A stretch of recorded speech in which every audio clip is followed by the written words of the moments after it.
오늘 우리는 이 디모데전서 5장 21절부터 25절까지 말씀을 본문으로 편견 없이 선악을 판단하자라는 제목을 가지고 함께 말씀 나누도록 하겠습니다.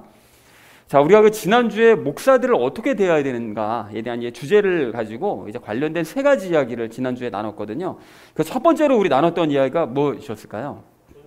네, 그렇습니다. 지난주에 그 바울이 말한 것을 보니까 그 목사인가 감독을 존경을 할 때는 교회 업무를 성실히 잘 수행하고 말씀과 교리로 수고하는 그 감독들, 그들을 존경해라라고 얘기를 했었죠. 그리고 특별히 말씀을 이제 강조하는 것을 우리가 존중을 해야 된다라고 얘기를 했었는데, 그래서 예를 들었던 것이 이제 다니엘서를 예를 들었습니다. 다니엘서에서 그 예언된 그 말씀이 사실은 이 카톨릭 그 초대교회에서부터 시작된 카톨릭이 아닌 사실은 개신교를 이제 의미하는 것이다라고 말씀을 드리면서, 결국은 말씀을 중시하는 이 개신교가 초대교회를 잇는 참된 예수님의 이제 왕국이다. 그때부터 본격적으로 시작이 되는 거다라고 말씀을 드리면서, 개신교인인 우리는 그래서 말씀을 중시해야 된다라는 얘기를 우리 나눴었죠. 그리고 거기에 더불어서 우리는 핵심 교리까지 깨달았다는 이 사실에 기뻐하면서 말씀 위에 굳건하게 서자라는 것을 첫 번째로 함께 나눴습니다. 자, 그런가 하면 우리 두 번째로 나눴던 이야기가 무엇이었을까요?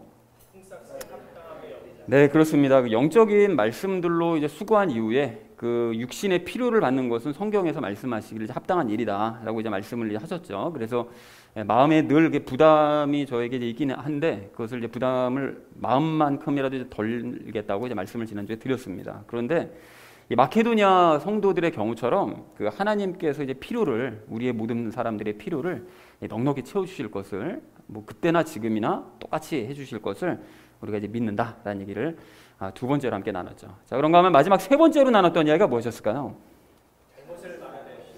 네, 그렇습니다. 목사가 잘못을 하면 책망해야 되는 것이 맞습니다. 그래서 지금은 뭐 성범죄를 저질러도 목사들이 뭐 잘못한 걸 쉬쉬하고 막 이러는 분위기인데, 사실 그럼 안 되고요. 책망해야 되는 것이 맞는데 조심해야 될 것은 신중해야 된다고 그랬죠. 그래서 말씀에 근거해서 그 잘못이 확실할 경우에만 여러 사람이 모여서 함께 말씀으로 검증했을 때 이게 맞다. 그러면 그때 이제 책망을 해야 된다.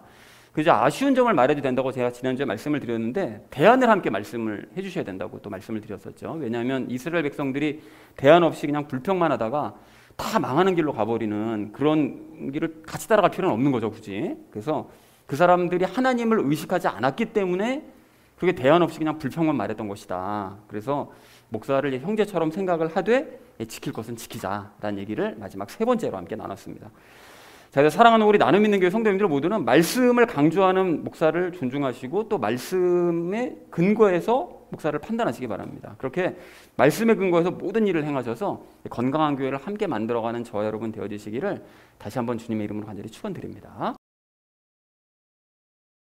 지난주는 장로들, 목사들을 대하는 태도에 대해서 이제 말씀을 했다면, 이번 주는 선과 악을 바르게 평가하는 것에 대해서 말씀하십니다. 그러니까 디모데에게 특별히 이제 5장 마지막에서 디모데 개인에게 부탁을 하는 거예요. 그러니까 너는 이런 일들을 해야 된다. 근데 그것이 무엇인가 하면 선과 악을 너가 중간에서 바르게 평가해서 바르게 분별해서 사람들을 가르쳐야 된다. 이것에 대해서 얘기를 하고 있죠. 자, 그런데 오늘 말씀에서 각 구절의 상관관계에 대해서도 좀 한번 생각을 해보셨으면 좋겠어요. 오늘 말씀을 이렇게 아까 읽으셨을 때 보셨는지 모르겠지만 각 절이 도대체 이게 무슨 연관성이 있는가, 이게 전부 다 조각조각 따로 찢어진 말씀인 것 같은 느낌이 들어서 상관관계에 대해서도 함께 생각해보는 시간을 가지도록 하겠습니다. 그래서 오늘 주제를 이렇게 잡았는데요, 편견 없이 선악을 판단하자라는 것을 주제로 각 절 말씀 나누도록 하겠습니다. 먼저 21절 말씀 함께 읽도록 하겠습니다. 내가 하나님과 주 예수 그리스도와 선택받은 천사들 앞에서 내게 명하노니 너는 어떤 것도 편파적으로 행하지 말고 편견 없이 이것들을 준수하라 라고 말씀합니다. 여기 하반절을 보면 어떤 것도 편파적으로 행하지 말고 편견 없이 이것을 준수하라 라고 얘기하시는데, 이것이 뭐냐, 이것이 무엇을 행하고 뭘 준수하라는 것이냐, 지난 5장에서 말씀하신 모든 내용들을 뜻합니다. 이게 무슨 소린가 하면 참된 과부를 존경하라고 그랬잖아요. 그리고 그에 합당하게 대우를 해주라고 5장에서 말씀을 하셨죠. 그리고 또 쾌락에 빠진 그 게으른 과부들, 젊은 과부들을 당연히 잘못했으니까 책망을 해야 된다라고도 말씀을 하셨잖아요. 그리고 마지막에는 죄를 지은 그 장로들을 꾸짖는 일을 해야 된다라고 말씀을 하셨었죠. 잘하는 장로들은 존경하되 아닌 경우에는 책망해야 된다, 이런 말씀을 하셨는데, 그러니까 결국은 5장에서 하셨던 말씀들이 선행과 악행을 잘 구별을 해서 그래서 칭찬을 잘한 사람은 칭찬하고 못한 사람은 책망하는 이 일을 너가 해야 된다는 거예요. 그런데 그 일을 행할 때 편파적으로 행하지 말고 편견 없이 이 모든 일들을 잘 진행을 해나가야 된다라고 객관적으로 해나가야 된다라고 얘기했다는 것이 이 하반절 내용이 되겠습니다. 자, 그래서 그 일들을 편파적으로 행하지 않기 위해서는 그럼 어떻게 해야 되는 것이냐?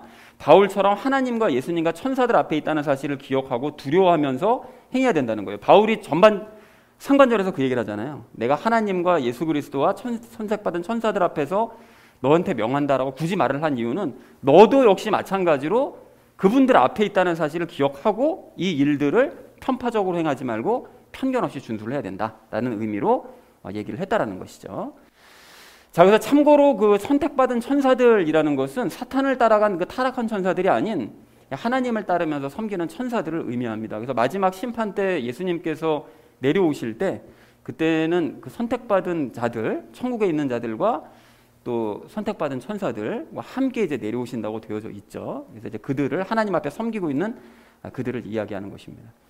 자, 그래서 21절을 이렇게 정리해 볼 수 있겠는데요. 하나님과 예수님과 천사들 앞에서 명하노니 디모데 너는 앞의 일들을, 그러니까 위에 5장에서 말했던 그 일들을 편파적으로 행하지 말고 편견 없이 선악을 잘 분별해서 행하도록 하여라 라고 얘기했다는 것이 21절의 의미가 되겠습니다. 자, 이어진 22절 우리 함께 읽도록 하겠습니다. 아무에게나 선뜻 안수하지 말고 다른 사람들의 죄들에 참여하지 말며 내 자신을 순결하게 지키라 라고 말씀합니다. 편견 없이 앞에서 선악을 분별하라고 그러셨잖아요.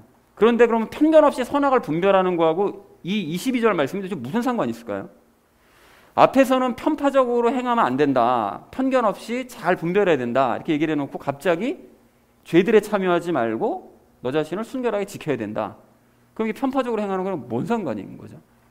이게 왜, 그래서 상관관계가 전혀 없어 보이거든요, 사실. 그런데 이게 이유가 있습니다. 디모데 자신부터 선하게 살라는 의미로 이 말씀을 하신 거예요. 그러니까 편견 없이 바르게 선악을 분별하고자 한다면 그러면 너 자신서부터가 먼저 선하게 살아야만 선악을 바르게 분별할 수 있다는 것이죠. 그래서 이 22절 얘기를 한 것입니다.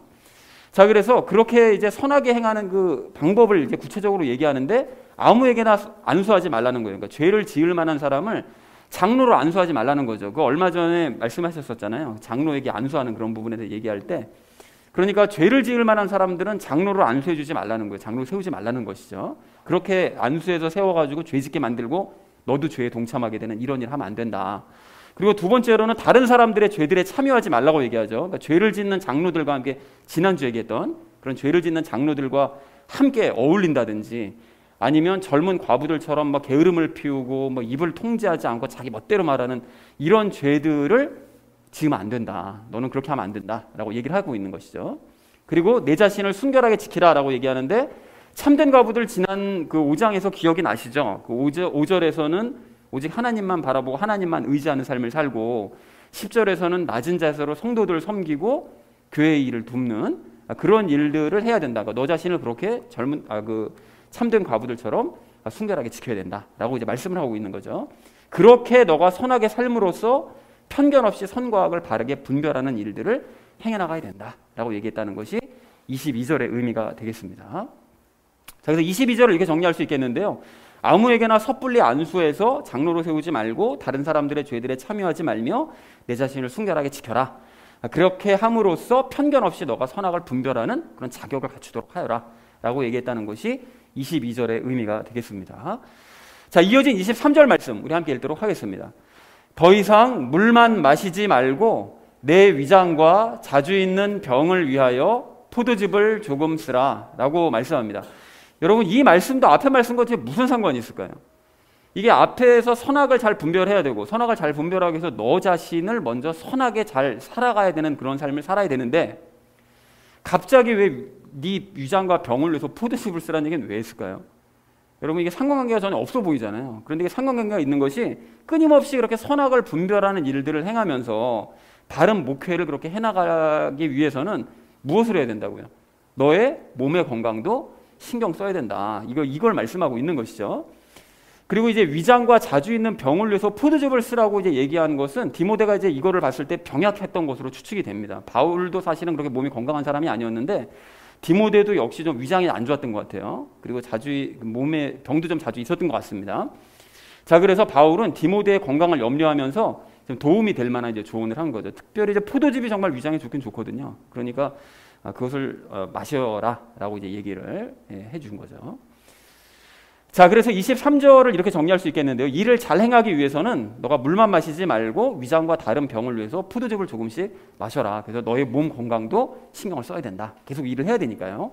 라고 권면했다는 것이 23절의 내용이 되겠습니다. 자, 이어진 24절 말씀 우리 함께 읽도록 하겠습니다. 어떤 사람들의 죄들은 미리 드러나 먼저 심판으로 가고 어떤 사람들의 경우는 죄들이 그 뒤를 따르나니 라고 말씀합니다. 여기 어떤 사람들의 죄들이 미리 드러난다는 것은 앞에서 이제 살펴봤던 것처럼 타락한 과부들이요. 이제 그런 사람들은 사탄을 따라서 돌아섰다고 15절에서 말씀하셨잖아요.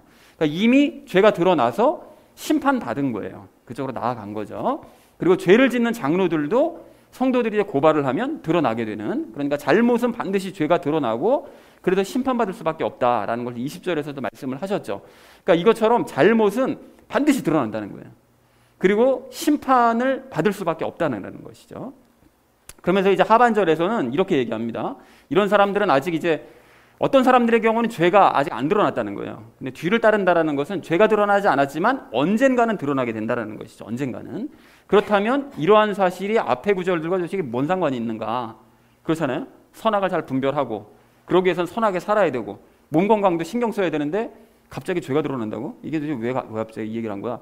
라고 생각할 수 있는데 이렇게 언젠가는 잘못이 드러나기 때문에 디모데 너부터가 죄를 범하면 안 된다 라는 걸 말씀하는 것이죠. 그러면 너 잘못도 언젠가 드러나기 때문에 그럼 네가 어떻게 선악을 분별하겠니? 사람들 앞에서 라고 이제 얘기를 하는 것이죠. 그리고 더불어서 하나님께서 이렇게 결국은 다 드러나게 만들어 주시니까, 잘못을 다 드러나게 만들어 주시니까 사람들의 악을 너가 분별하기 위해서 너무 스트레스를 받지는 말아라. 결국은 하나님께서 드러내 주신다. 그러니까 그렇게 드러나게 되면, 명백하게 드러나면 그때 가서 너가 편견 없이 선과 악이 분별이 되니까 그때 편견 없이 책망을 하면 된다라는 의미로 얘기를 한 것이죠. 자, 24절의 의미를 이렇게 정리할 수 있겠는데요. 어떤 사람들의 죄들은 미리 드러나서 이미 심판을 받았고 어떤 사람들의 죄는 아직 드러나진 않았지만 언젠가 드러나서 심판받을 거다. 그러니까 너가 그때 드러나면 편견 없이 그들을 책망하면 된다라고 말씀했다는 것이 24절의 의미가 되겠습니다. 자, 마지막 25절 말씀 우리 함께 읽도록 하겠습니다. 또한 이와 같이 어떤 사람들의 선한 행위들도 먼저 밝히 드러나고 그렇지 아니한 것들도 숨길 수 없느니라 라고 말씀합니다. 여기 어떤 사람들의 선한 행위들도 밝히 드러낸다는 것은 앞의 얘기랑 마찬가지죠. 이제 위와 마찬가지로 선행도 이제 반드시 드러나고 그렇지 아니한 것들, 아직 드러나지 않은 그런 선행들도 언젠가는 숨길 수 없게 드러날 수밖에 없다.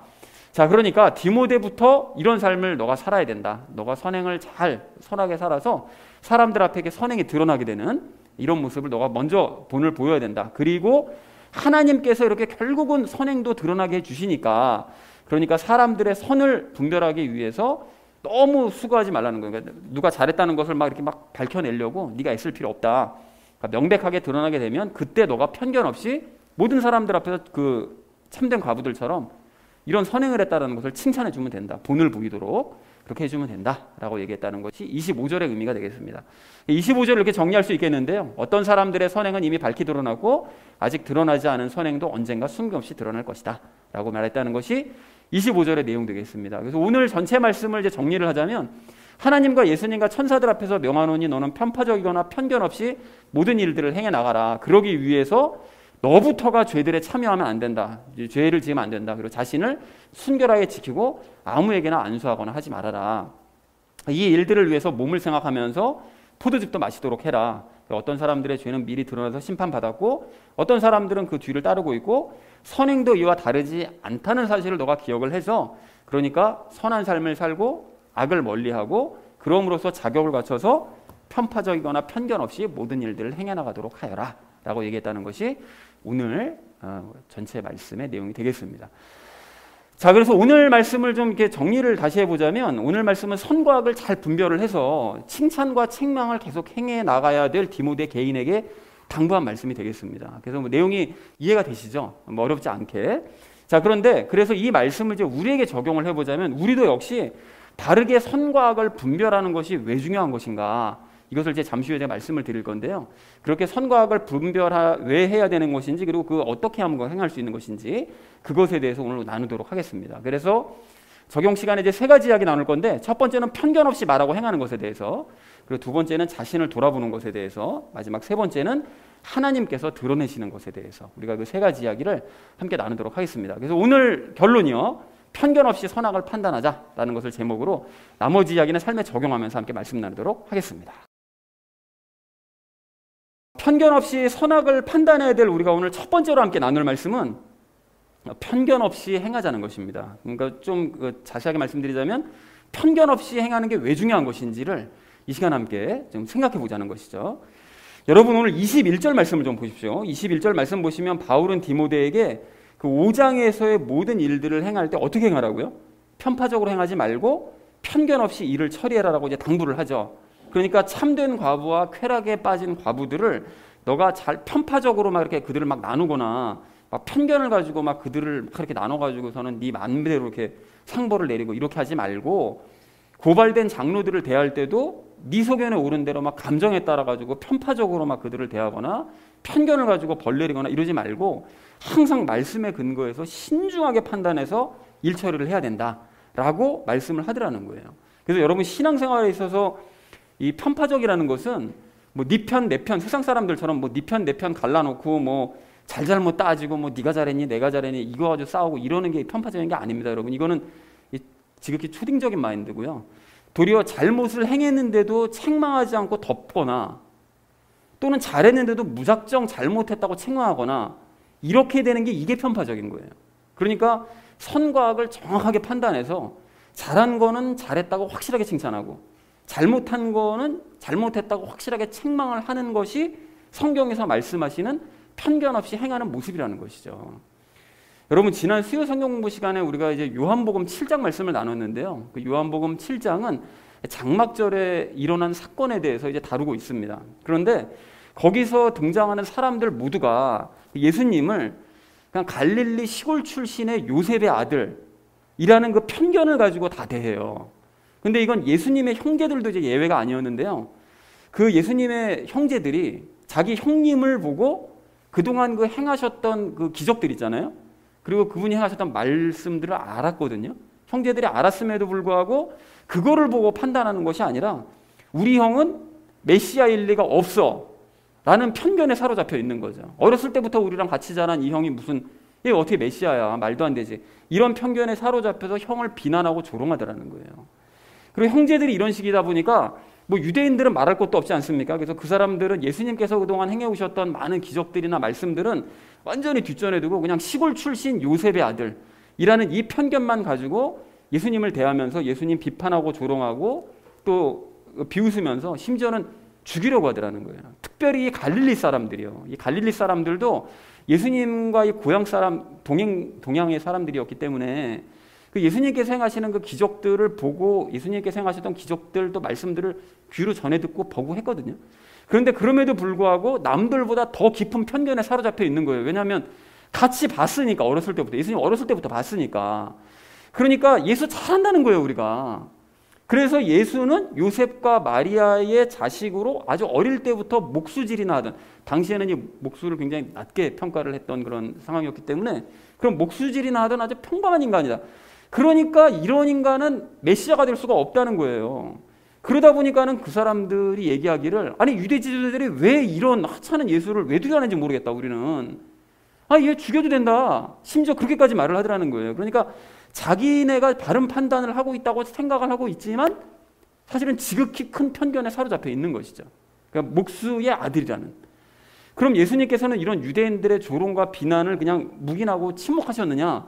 그러지 않으셨습니다. 그렇게 하시면 편파적이 되는 거예요. 그래서 예수님은 공정하게 말씀에 근거해서 그들이 무엇을 잘못했는지를 아주 강하게 책망하시더라는 거예요. 그러니까 이것이 편견 없이 선악을 분별하시고 그것에 따라서 행하시는 그런 모습이다라는 걸 우리가 확인할 수 있는 거죠.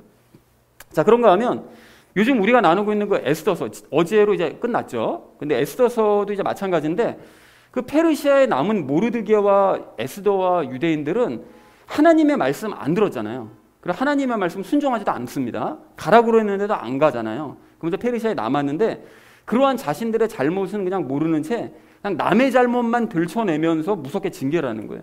그러니까 자신들도 하만과 똑같은 일을 저지르잖아요. 하만이 모든 유대인들을 죽여라 하고 난 다음에 기뻐가지고 잔치 열었던 것처럼 이 유대인들도 다른 민족들 다 죽여버리라고 조서 내리고 난 다음에 기뻐가지고 잔치 벌이잖아요.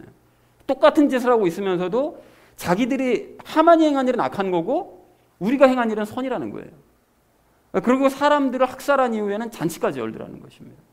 그러니까 이렇게 악을 행하면서도 우리는 유대인이니까 선이고 너희는 이방인이니까 무조건 악이다.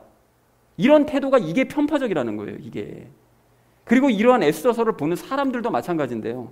유대인은 선한 민족이니까 그리고 또 이방인들은 악한 것들이니까 이런 편견에 사로잡혀서 늘 성경을 보는 거예요. 그렇게 하다 보니까 에스더서를 읽을 때도 지극히 유대인 중심적으로 편파적으로 읽고 생각하고 판단하고 말하고 설교하는 거죠. 그쪽 입장에서. 가령 이제 많은 사람들이 에스더서에서 나오는 그 심판을 이제 이렇게 해석들을 하거든요. 그 하만이 아말렉 족속이잖아요. 근데 여러분 기억하세요? 그 예전에 그 하나님께서 아말렉 족속 진멸하라고 그러셨잖아요. 사울에게. 근데 사울이 진멸하지 않았죠. 그래서 아말렉 족속이었던 그 하만을 완전히 진멸하시기 위해서 모르드게를 통해서 심판하신 거다. 이런 해석들을 굉장히 많이 하고요. 또 하나가 하나님께 대항하는 그 하나님의 백성들에게 대항하는 그런 족속들은 씨를 말려야 된다. 그래서 가나안 족속들의 씨를 말리신 거 아니냐. 그러니까 똑같이 페르시아에 있는 유대인들을 거부했었던 또는 유대인들을 싫어했던 사람들은 씨를 말린 거다. 이제 이런 해석들을 하는데 그러면 우리가 여기서 성경적으로 반박을 할 수 있잖아요. 아말렉 족속인 하만이 아말렉 족속이었으면 하만과 그의 가족들만 진멸을 해야지 왜 상관도 없는 페르시아 다른 민족들을 진멸을 하느냐고요. 그죠? 그리고 또 하나가 하나님께서는 가나안 안에 있는 족속들만 진멸하라고 말씀하셨지 가나안 밖에 있는 이방인들에 대해서 진멸하라고 말씀하신 적이 성경에서 단 한 차례도 없다는 사실입니다. 이걸 몰라요, 사람들이. 이방인이면 다 나쁜 줄 알아요. 근데 하나님은 다른 이방인들이랑은 가급적이면 화평하라고 말씀하셨거든요. 가나안 안에 있는 족속들이 악했기 때문에 그들만 진멸하라고 그러셨던 거예요. 자, 그러니까 성경을 읽는 많은 기독교인들이 그냥 유대인들하고 자꾸 동일시되어서 편견을 가지고 자꾸 유대인들은 선한 민족이다 이런 것에 마음을 가지고 자꾸 동일시되다 보니까 그들에 대한 편파적인 시각 가지고 성경을 읽다 보니까 하나님 말씀 막 뒤죽박죽 섞는 거죠. 이방인이라고 그러니까 무조건 아무나 이방인은 모두가 다 악인 거예요. 자기도 이방인인데. 그렇잖아요. 유대인 빼고 다 악이잖아요, 그러면. 그런데도 그냥 뒤죽박죽 섞어버리고 자기들 소견에 옳은 대로 해석을 해서 에스더서를 보면서도 정반대 해석을 하는 거죠. 유대인들이 악한 일을 저지르고 있는데 선하다는 거예요. 맞다는 거예요, 그게. 그러니까 이게 편견을 가지고 선악을 지금 분별하지 못하는 상태인 거예요. 편견을 가지고 있다 보니까. 그렇기 때문에 우리가 말씀의 근거에서 에스더서를 바르게 해석하고 올바르게 선악을 분별해서 편견 없이 잘못을 지적하고 있는 거예요. 무조건 유대인들이 잘못됐다는 게 아니라 그 남아있는 유대인들이 잘못됐다는 거예요. 하나님께 순종하지 않는 그들이 잘못됐다는 거예요. 그렇게 우리가 지금 지적을 하고 있는 것입니다. 자, 그래서 이렇게 편파적이지 않고 편견 없이 행하는 것은 신앙인에게 있어서 정말로 중요한 일입니다. 여러분 이게 왜 그런가 하면 그렇게 하지 않으면 어떻게 된다고요? 예수님의 형제들이나 유대인들처럼 예수님을 볼 때 편견을 가지고 바라봄으로써 예수님을 조롱하면서 거부를 하는 이런 끔찍한 일이 벌어질 수가 있는 것이고요. 편견을 가지고 있으면. 그리고 페르시아에 있는 유대인들처럼 편견을 가지고 있으면 자기들의 잘못은 모르는 채 그냥 남의 잘못만 정죄하면서 학살을 자행하고는 기뻐하면서 잔치 벌이는 이런 끔찍한 악을 저지를 수 있기 때문에 이 편견이 정말로 위험한 거다라는 사실을 우리가 확인할 수 있다는 것입니다. 자, 그렇다면 어떻게 해야 우리가 편견 없이 선악을 잘 정확하게 분별하고 또 정확하게 선악을 잘 분별한 것에 따라 행할 수가 있는 것이냐? 21절에 답이 있습니다. 여러분 뭐라고 말씀하시죠? 하나님과 예수님과 선택받은 천사들 앞에 서 있다는 사실을 인식하면서 생각하고 말하고 행해야 된다는 거예요. 여러분 기억하시죠? 지난주에도 그 이스라엘 백성들이 하나님 인식하지 않으니까 어떻게 한다고요? 그냥 대안도 없이 불평만 하잖아요. 그러다 쫄딱 망해버린 거 아닙니까? 그렇게 되는 거예요. 하나님 인식하지 않으니까. 그리고 아까 말씀드렸던 요한복음 7장의 유대인들도 하나님을 인식하지 않고 예수님만 바라보니까 예수가 이게 악인인 거예요. 자꾸 편견만 가지고 바라보게 되는 거예요. 하나님 인식하지 않으니까. 조롱하고 정죄하다 망해버리잖아요, 유대인들. 그리고 에스더서의 유대인들도 어떻게 합니까? 하나님 인식하지 않다 보니까 자기들이 범죄했다는 것은 전혀 깨닫지 못해요. 그리고는 남들의 잘못에만 막 분개를 하면서 그들을 학살하고도 잘못 뉘우치지 않고 도리어 기뻐하면서 잔치 벌이는 이런 일들을 행하더라는 것입니다. 그러나 이와는 반대로 예수님을 보면 예수님께서는 어떻게 하시죠? 늘 하나님 인식하시잖아요. 그러다 보니까 그렇게 사시니까 편견 없이 선악을 이제 바르게 분별하시고 그래서 그걸 기반으로 말씀하시고 행하셨다는 사실을 알 수 있다는 것입니다. 자, 그러니까 우리도 바르게 선악을 분별하고 또 편견 없이 말하고 행하려면 어떻게 되느냐? 성부 하나님과 예수님과 거룩한 존재들을 의식하면서 사시면 돼요. 그렇게 함으로써 편견 없이 행해야 되는데 그럼 어떻게 하면 그 하나님과 예수님과 거룩한 존재들을 계속 우리가 의식하며 살아갈 수 있느냐? 이건 뭐 너무 많이 말씀을 드렸는데 말씀에 젖어 있으면 파묻혀 살면 된다고 말씀을 드렸죠. 자, 그러니까 정리를 해보자면 말씀 충만한 상태로 살아야 하나님과 예수님을 늘 인식하며 살 수 있고 하나님과 예수님을 인식을 해야 우리가 편견 없이 올바른 분별력을 가지고 모든 것을 바르게 선과 악을 분별해 나갈 수 있다라는 사실을 확인할 수 있다는 것이죠. 그것이 21절의 의미인 거예요. 그것이. 자, 그러므로 여러분들이 이렇게 행하고 계신다면 정말 참 잘하고 계시는 것입니다. 그렇다면 그런 상태에서 다른 사람들의 잘못을 편견 없이 분별하시고 잘 권면도 해주시기 바랍니다. 그러나 혹시라도 이렇게 행하지 않고 그냥 뭐 내 소견에 오른 대로 그냥 사사로운 감정에 따라서 말하고 행한다. 그러면 그것이야말로 편파적인 행위라는 사실을 알고 그게 죄악이라는 사실을 알고 돌이켜야 되는 거예요. 그렇지 않으면 어떻게 됩니까? 우리 앞에 항상 계신 하나님과 예수님께서 그에 합당한 징계를 내리실 수밖에 없는 거예요. 사랑하는 우리 나눔 있는 교회 성도님들 모두는 말씀의 사람으로서 늘 편견 없이 생각하고 말하고 행하시기 바랍니다. 여러분, 그러기 위해서 늘 하나님과 예수님 인식하시고 예수님을 인식하시기 위해서 늘 말씀 충만한 삶을 살아가시기 바랍니다. 그렇게 하셔서 늘 바르게 선악을 분별하고 행하시는 저 여러분 되어주시기를 주님의 이름으로 간절히 축원을 드립니다. 편견 없이 선악을 판단해야 될 우리가 오늘 두 번째로 함께 나눌 말씀은 스스로를 돌아보자는 것입니다. 여러분, 오늘 22절 말씀을 좀 보십시오. 그 앞절에서 편견 없이 행해야 된다라고 말한 바울이 왜 갑자기 뭐 죄악을 돌아보고 뭐 선을 행해야 되고 이런 얘기 왜 했다고 그랬죠? 편견 없이 선악을 분별을 하려면 하나님과, 그렇죠? 하나님과 예수님 앞에서 내가 서 있다는 사실도 알아야 되지만 동시에 자기가 먼저 선하게 살아야 되기 때문이라고 이제 말씀을 드렸습니다. 그래야 뭐 바른 판단할 수 있는 거죠. 너무나 당연한 얘기 아닙니까? 그러니까 자기가 죄 가운데서 살고 있다면 그 어떻게 내가 옳고 그름을 판단하고 선악을 분별하고 이거 할 수가 없겠죠. 당연히 악하게 산다면. 자, 그래서 바울이 그 디모데에게 그 죄를 지은 장로들의 죄에 너가 동참을 하거나 또는 젊은 과부들의 그런 게으름이나 뭐 뒷담화 이런 죄들에 너가 참여하면 안 된다라고 이제 권면을 한 것입니다. 자, 그런 의미에서 이제 아까 말씀드렸던 그 요한복음 7장의 그 예수님의 형제들, 그리고 예수님을 무시하고 거부했던 갈릴리 사람들, 그리고 예수님을 가짜의 메시아로 확신하면서 체포하라고 명령했던 그 바리새인들, 뭐 이런 사람들이 다 모두가 다 죄에 참여한 사람들이죠. 예수님 믿지 않고 예수님을 거부한 사람들이니까요. 그런데 그에 반해서 요한복음 7장을 보시면 그런 와중에도 예수님을 믿으려고 했던 몇몇 사람들이 있었거든요. 그리고 예수님을 체포하러 보냈더니 예수님의 말씀을 듣고 도리어 예수님께 감화를 받은 몇몇 그 체포조들도 있었습니다. 그리고 또 니고데모도 역시 예수님을 이제 믿었던 사람들이었기 때문에 그런 사람들은 죄에 동참하지를 않은 사람들이었던 거죠. 그래서 우리가 이제 성경을 이렇게 보실 때 자꾸 스스로의 모습을 확인을 하셔야 돼요. 상태를. 그래서 요한복음 7장 같은 걸 보시면서 예수님을 거부함으로써 적극적으로 죄에 참여했던 그런 유대인들과 또 그런 와중에도 죄에 동참하지 않으려는 그런 사람들을 보면서 나는 도대체 어디에 속해 있는 것인가, 이거를 확인을 하셔야 된다는 것입니다. 또한 이제 에스더서도 마찬가지인데요. 하나님의 명령을 거부하고 페르시아에 남아있는 유대인들이 일단은 죄에 참여한 사람들인 거예요. 그렇잖아요? 그것만 해도 이제 죄죠. 하나님의 그 명령에 순종하지 않았으니까요. 그런데 그 사람들은 거기에 더해서 어떤 일까지 저지르는가 하면 자기 편이 아닌 자들을 편파적으로 그냥 악으로 규정하고 무작정으로 학살을 한 다음에 기뻐하면서 잔치를 여는, 그러니까 아주 끔찍한 죄에 참여하는 이런 일을 벌이더라는 것입니다. 근데 더 안타까운 것이 무엇인가 하면 이런 유대인들의 모습을 선으로 규정하고 그리고 그들을 칭송하는 이 시대의 사람들 역시 죄에 참여하고 있는 거예요. 에스더서를 그렇게 해석하는 사람들이 거기에 참여하고 있는 거죠. 그래서 뭐 지금 뭐 정치적으로도 막 이상한 일 하는 그런 그리스도인들 보면 뭐 에스더 기도회 뭐 이런 거 뭐 에스더 얘기 많이 나오잖아요. 그런 것들도 뭐 수단과 방법 가리지 않고 이기면 그만이라는 거예요. 그러니까 참 잘못된 게 죄에 참여하는 그런 모습을 보이는 거죠. 그래서 우리는 그런 성경을 보면서 그들과 같은 죄에 동참할 것이 아니라 다른 분별력을 가지고 그들의 죄에 참여하지 말고 멀어져야 된다는 것이죠. 그러니까 이런 식으로 우리가 성경에 등장하는 어떤 사람들 또 사건들을 보면서 계속해서 나 자신의 상태를 자꾸 확인을 하셔야 됩니다. 그렇게 말씀을 통해서 내 스스로가 지금 죄에 참여하고 있는지 아닌지 이걸 계속 확인하고 죄 가운데 있다면 속히 벗어나서 예수님 편에 선의 자리에 서야 된다는 것이죠. 그렇게 선의 자리에 서야만 어떻게 된다고요? 아까 전에 선악을 바르게 분별할 수 있고 그렇게 되어야 편견 없이 사람들을 바라보고 올바르게 권면도 할 수 있게 된다는 거예요.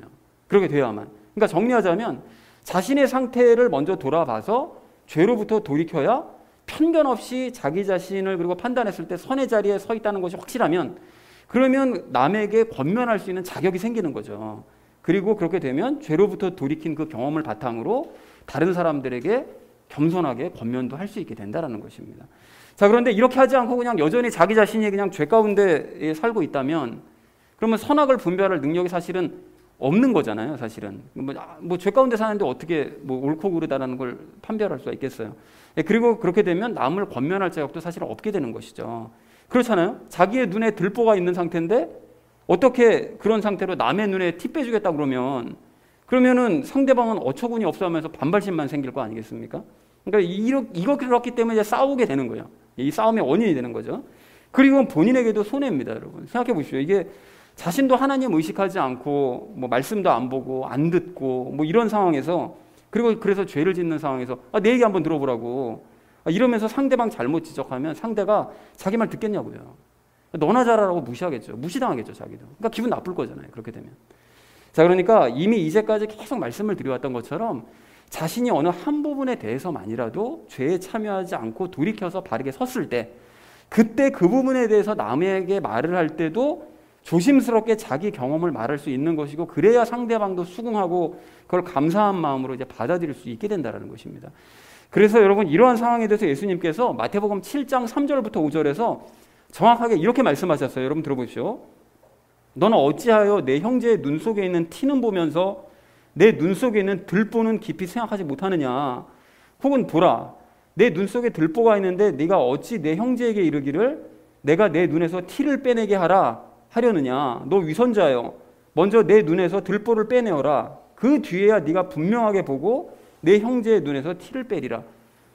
자신도 잘못하면서 남의 잘못만 지적하는 건 위선이라는 거예요. 그리고 네 눈에 들보가 있으면 제대로 판별을 못한다는 거예요.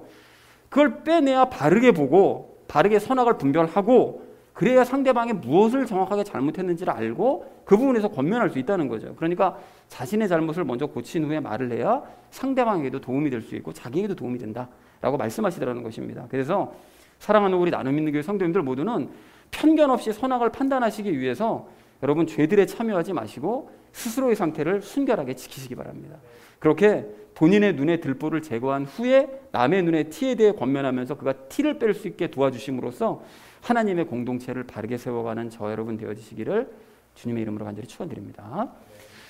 자, 편견 없이 선악을 판단해야 될 우리가 마지막 세 번째로 나눌 말씀은 드러내심을 기억하자는 것입니다. 여러분 오늘 24절 말씀 보십시오. 바울은 죄가 다 드러난다고 말을 해요. 그러니까 먼저 드러나서 심판 먼저 받냐 나중에 받냐 그냥 이 차이밖에 없다는 거예요. 그리고 25절에서는 선행도 마찬가지라고 말합니다. 먼저 선행이 드러나서 먼저 칭찬받느냐 아니면 나중에 드러나서 나중에 칭찬받느냐 이 차이일 뿐이지 결국 모든 선행과 모든 악행은 다 드러나게 된다는 거예요. 그래서 여러분 아닌 게 아니라 제가 오늘 요한복음 7장과 옛서서를 계속 말씀드리는데 그 요한복음 7장의 유대 지도자들 있잖아요. 그 예수님 거부하면서 그 가짜 메시아다 해가지고 결국은 끝까지 잡으려고 해서 잡았죠. 그래서 결국 예수님이 십자가에 못 박아버린 그 유대 지도자들이 결국은 어떻게 됐는가 하면 어떻게 되죠? 나중에 몇십 년 지나지 않아서 로마 공격받아가지고 온갖 괴로움과 기근을 겪어요. 그냥 거기서 오랫동안 굶습니다. 그러다 결국은 어떻게 해볼 수가 없으니까 로마를 이길 수는 없으니까 다 자살로 생을 마감해요. 그러니까 하나님께서 그들의 악함을 만천하에 드러내신 거예요. 심판하시는 거예요. 결국 악은 드러나게 돼 있는 거예요. 그리고 12제자들은 비록 바른 믿음을 가지고 있지 않아서 예수님을 배신은 했죠. 순간적으로 배신은 했지만 그럼에도 불구하고 예수님을 떠나지 않으니까 결국은 그 선행을 인정받아서 사도로 부르심을 받고 사람들을 구원하는 일에 쓰임을 받더라는 것입니다. 그러니까 선한 일을 드러내시는 거예요. 하나님께서 결국은. 그리고 한편 에스더서의 인물들도 마찬가지인데요. 여러분 그 에스더서 어제 마지막으로 10장에서 딱 3절 말씀 나와 있잖아요. 그 마지막 여러분 10장 말씀 보실 때 무엇을 느끼셨어요? 그 에스더서는 끝까지 하나님을 칭송하는 건 없어요. 대신 누구 칭송합니까? 아수에로 왕을 칭찬하고 있어요.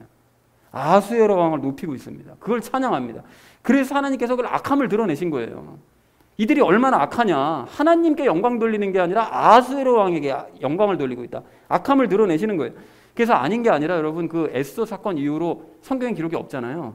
근데 실제 역사에서는 어떻게 되는가 하면 그 사건이 일어난 이후로 10년도 지나지 않아서 아수에로 왕이 암살당합니다.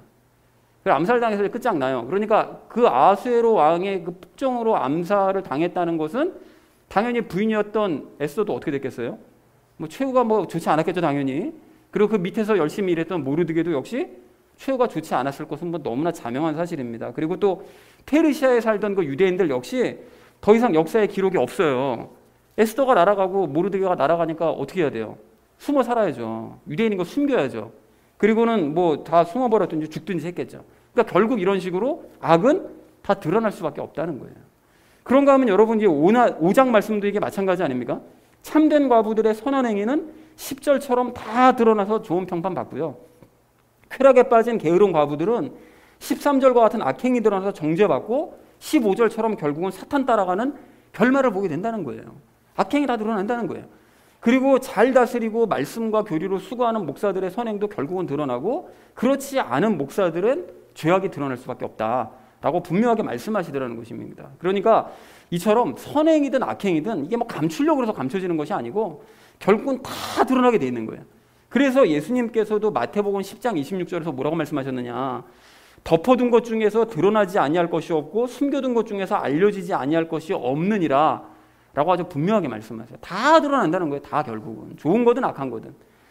자, 그러니까 우리가 오늘 나눴던 말씀들도 이게 마찬가지인데요. 여러분 오늘 21절 말씀처럼 편견 없이 말하고 행했느냐. 이거 시간 지나면 다 드러나게 돼 있습니다. 반대로 편견을 가지고 내가 말하고 행했다. 그러면 이 결과도 고스란히 다 드러나게 돼 있어요. 하나님께서 드러나게 만들어주세요. 그러니까 그때 결과를 보시면 알아요. 아, 그럼 내가 편견 있게 행했냐 안 했냐, 저 사람이 편견 있게 행했냐 안 했냐 다 분명하게 알 수 있다는 거죠. 그리고 또한 22절 말씀처럼 죄에 참여하지 않고 스스로를 순결하게 지켰는지도 시간이 지나 보면 그대로 다 드러나게 돼 있어요. 그러니까 고난의 때에 특별히 다 드러나요. 반대로 죄에 참여하면서 내가 순결을 지키지 않았다면 그 결과도 역시 고난을 받을 때 그대로 다 드러날 수밖에 없다는 것입니다. 뭐 이렇게 했는데도 뭐 자기가 난 잘못을 했는지 안 했는지 뭐 잘못이 드러났는지 안 이것도 아예 못 깨닫는다. 뭐 이런 사람들은 마지막 심판 때 분명히 깨닫게 되겠죠. 자, 그러니까 종합하기 원하는데요. 오늘 말씀을 여러분 거꾸로 생각해 보시잖아요. 그러면 결론이 눈에 보입니다. 뭔 소리냐? 24절, 25절 말씀처럼 내가 선을 행하든 악을 행하든 언젠간 그것이 분명하게 다 드러난다는 것을 깨닫는 사람은 그러한 사실에 경각심을 가지기 때문에 22절 말씀처럼 죄들에 참여하지 않고 스스로를 순결하게 지켜요. 그죠? 그래서 21절 말씀처럼 하나님과 예수님 앞에서 편견 없이 선악을 분별하고 권면하는 삶을 살게 된다. 이렇게 된다는 거예요. 그러니까 이걸 영적인 원리로 한마디로 정리를 하자면 하나님께서는 나의 악을 드러내셔서 나를 죽여버리시고 그런 악을 행하신 나를 죽여버리시고 내 안에 계신 예수님을 드러내시는 거예요. 그분으로 말미암아 선악을 분별할 수 있게 살아가게끔 만들어주신다는 거예요. 고난을 통해서. 자, 그러나 선과 악이 드러날 것이라고 안 믿는 사람들이 있을 수 있거든요. 뭐 그게 무슨 뭐 드러나냐. 숨기면 끝까지 숨기면 그만이지. 완전 범죄 가능하지. 라고 생각하는 사람들은 경각심이 없죠. 그러니까 죄들에 참여하면서 살고 순결과 거리가 멀게 사는 거예요. 이게 뭐가 뭔지도 깨닫지도 못하는 거죠. 그래서 하나님과 예수님을 인식하지도 못한 채 늘 편파적이게 생각하고 편견 가지고 선과 악을 구별하지도 못해서 결국은 죄만 짓다가 망하는 삶을 살 수밖에 없다라는 사실을 확인할 수 있다는 것입니다. 자, 그러니까 결국 나만 잘하면 됩니다. 그렇잖아요. 나만 잘하면 돼요. 하나님께서 드러낸다는 사실을 알고 그러니까 스스로를 살펴서 죄를 멀리하고 또 거룩한 삶을 살면 된다는 거예요. 그러면 바른 분별로 가지고 선악 분별 잘하고 판단해서 남에게 권면도 잘하는 삶을 살 수 있고 그 일을 잘 감당할 수 있다는 것이 오늘 디모데에게 주시는 말씀이고 우리에게 주시는 말씀인 거예요. 너만 잘하면 돼. 너만 이렇게 살아가면 돼. 라고 말씀하시는 거예요. 자, 그런데 여기서 우리가 이제 마지막으로 아셔야 될 것이 무엇인가 하면 이러한 삶을 우리가 이제 살아야 된다는 걸 알잖아요. 잘 아는데 알매도 불구하고 사실은 그러한 삶을 잘 살지를 못하기 때문에 예수님께서 우리에게 필수 코스로 허락하시는 것이 무엇이냐? 고난을 허락하시는 거예요. 그래서 여러분 오늘 23절을 보면 디모데가 몸 약한 얘기 하잖아요. 근데 이 얘기 왜 하셨냐? 물론 디모데가 이런 모든 일들을 감당할 때 몸 건강을 아까 전에 생각해야 된다고 해서 바울이 권면한 것이기도 하지만 여러분 다른 시각으로 생각해 보면 디모데가 이 병을 항상 그냥 몸에 달고 산 거예요. 그러니까 그 얘기는 무슨 소린가 하면 그 일을 통해서 고난인 거예요. 그게 디모데에게는 고난인 거예요. 그리고 그 고난을 겪으면서 자꾸 자기 자신을 돌아보게 되는, 그래서 하나님께서 이러한 장치들을 각자에게 주신다는 거죠. 이거 뭐 우리가 병뿐만이 아니라 우리 각자가 가지고 있는 그 무엇인가가 있잖아요. 연약한 부분이 있잖아요. 그것을 통해서 고난을 허락하시고 그래서 스스로를 자꾸 돌아보게 만드시는 장치로 삼으신다는 거죠. 그래서 여러분 오늘 댁에 가셔서 아모스서 4장을 보십시오. 4장을 여러분 보시면 어렵지 않습니다. 보시면 하나님께서는 죄악으로 가득해서 분별력이 사라져버린 이 북이스라엘 백성들, 그 북이스라엘 백성들에게 뭐라고 말씀하시느냐? 너희에게 먹을 것이 떨어지게 하고 내가 비도 내리지 않고 곰팡이와 벌레로 열매 다 거두어가고 역병 보내고 칼로 치고 소돔과 고모라 무너뜨렸던 것처럼 너희 중에 일부를 무너뜨리는 고난을 주셨다고 말씀을 하세요. 왜 주셨냐? 돌이키게 하시기 위해서. 하나님께로 돌이켜서 바른 분별력 가지고 돌이키게 하시기 위해서 고난을 주셨다는 거예요. 그런데도 북이스라엘 백성들이 하나님께로 나한테 안 돌아오더라. 너희 어찌된 일이냐 이게 라고 말씀하시며 책망하시면서 마지막 12절 하반절에서 이렇게 말씀하세요. 오 이스라엘아, 내가 이것을 내게 행하리니 내 하나님 만나기를 예비할지니라. 무슨 말씀입니까? 앞으로도 이제까지도 고난 줘가지고 돌이키려고 했는데 안 돌이키니까 계속해서 고난 보내서 너희 악행을 드러내고 경각심을 갖게 하고 그래서 스스로를 돌아보게 해서 죄로부터 내가 멀어지게 만들겠다. 오늘 말씀이잖아요. 돌이키게 만들겠다. 그 북이스라엘 백성들이 그래서 하나님을 만날 때까지 그 일을 계속해서 하시겠다는 거예요. 계속해서 고난을 주시겠다는 거예요. 안 돌이키면 계속해서 보내시겠다는 거예요. 그래서 그들이 바른 분별력을 가지고 살게 만들겠다라고 말씀하시더라는 거예요. 그런데 북이스라엘 백성들이 돌이켰을까요? 근데 안 돌이킵니다. 순종하지 않아요. 그러니까 뭘 할 수 있죠? 하나님께서는 고난을 통해서 우리를 만나시고 만나기를 원하시고 또 우리를 바른 분별력의 길로 인도하려고 하신다는 사실을 우리가 알 수 있다는 거예요. 그래서 이러한 사실을 깨닫고 스스로를 바르게 잡아서 고쳐나가신다면 경각심을 가지고 나 이제 이렇게 살면 안 되겠다. 하나님께로 돌아가서 내가 오늘 말씀 있는 그대로 나 자신이 죄 가운데 있는지를 살펴보고 바른 분별력을 갖추는 삶을 살아가야지 라고 하시는 분은 정말 잘하시는 거지만 이런 사실을 전혀 깨닫지 못해서 잘못 고치지 않고 그냥 주시는 고난마저 그냥 어떻게든 거부할까 이것만 생각하며 산다면 북이스라엘 백성들과 똑같은 최후를 맞이할 수밖에 없다는 사실을 경각심을 가져야 될 줄로 믿습니다. 사랑하는 우리 나눔 있는 교회 성도님들 모두는 하나님께서 고난을 통해 우리의 선행과 악행을 다 드러내신다는 사실을 기억하시기 바랍니다. 오늘 24절과 25절 말씀이죠. 그리고 그에 대한 경각심을 가지신다면 내가 죄에 참여하고 있지는 않은지 스스로를 돌아보시고 남이 아닌 자신에게서 문제점을 찾으시기 바랍니다. 그것이 22절 말씀이죠. 그리고 무엇보다 돌이키고 하나님 앞에 반성하셔서 바른 분별력 갖추시고 그래서 편견 없는 신앙생활을 하는 그것이 21절 말씀이잖아요. 그렇게 모두 행해 가시는 저와 여러분 되어주시기를 주님의 이름으로 간절히 축원을 드립니다. 주제가 편견 없이 선악을 판단하자라는 것을 이제 주제로 말씀 나눴죠. 첫 번째로 이제 편견 없이 행하자라는 말씀을 나누면서 왜 편견 없이 신앙생활하는 것이 중요한 것이냐를 우리가 나눴는데요.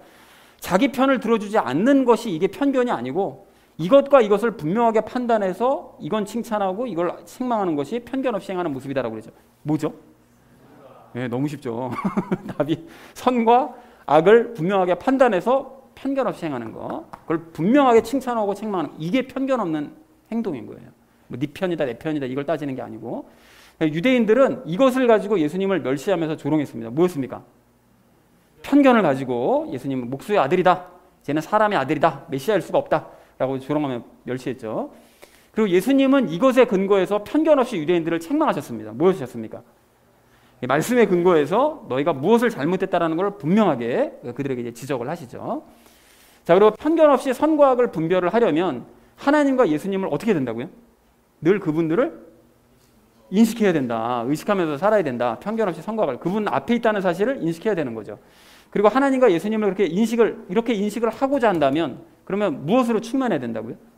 말씀으로 충만해야 된다. 그래서 거꾸로 보면 말씀 충만해야 하나님과 예수님을 늘 인식할 수 있고 그걸 인식하면 편견 없이 선과 악을 분별하는 삶을 살아갈 수가 있다라고 정리를 해볼 수가 있겠습니다. 자, 그래서 두 번째로 우리 나눴던 이야기는 스스로를 돌아보자고 말씀을 드렸죠. 그러니까 편견 없이 바르게 선악을 분별하려면 스스로 무엇을 멀리하고요?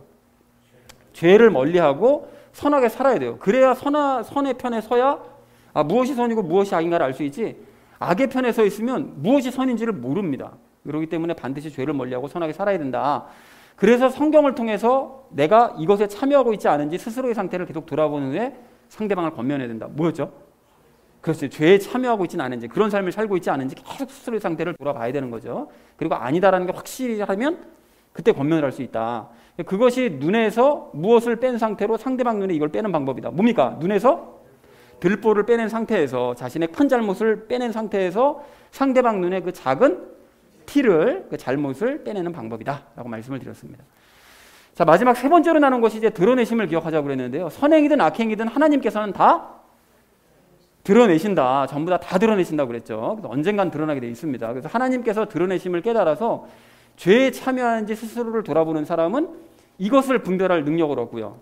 이것과 이것을, 선과 악을 분별할 능력을 얻을 수 있고 무엇 없이 말하고 행할 수 있다고요? 편견 없이 말하고 행할 수 있다. 이것이 21절 말씀이고 이것이 22절 말씀이고 이것이 마지막 24절, 25절 말씀이죠. 그러니까 거꾸로 보시면 됩니다. 그러니까 드러내신다는 걸 깨달아서 경각심을 가지고 돌이킨 사람은 분별할 수 있고 편견 없이 말하고 행할 수 있다. 자, 그리고 그렇기 때문에 이제 자신만 그렇죠. 그래서 그렇기 때문에 나 자신만 잘하면 된다라고 이제 말씀을 드렸었고요. 그리고 하나님께서는 이렇게 행하지 않는 사람들을 돌이키시기 위해서 무엇을 허락하신다고요? 고난을 허락하신다. 그 사람에게 어려운 일을, 고난을 허락하셔서 자기 자신을 자꾸 돌아보게 만드셔서 북이스라엘 백성들처럼 돌이킬 수 있도록 그걸 만드신다라는 얘기를 마지막으로 나눴습니다. 자, 그래서 사랑하는 우리 나눔 있는 교회 성도님들 모두는 하나님께서 고난을 통해 나의 선행과 악행을 다 드러내신다는 사실을 여러분 잊지 마시기 바랍니다. 그리고 그것을 기억하신다면 내가 지금 죄에 참여하고 있는지 아닌지 여러분 스스로의 상태를 성경을 통해서 늘 돌아보시고 선의 편에 서셔서 선악을 바르게 분별하는 상태로 편견 없이 말하고 행하는 삶을 살아가시는 저 여러분 되어주시기를 주님의 이름으로 간절히 축원드립니다.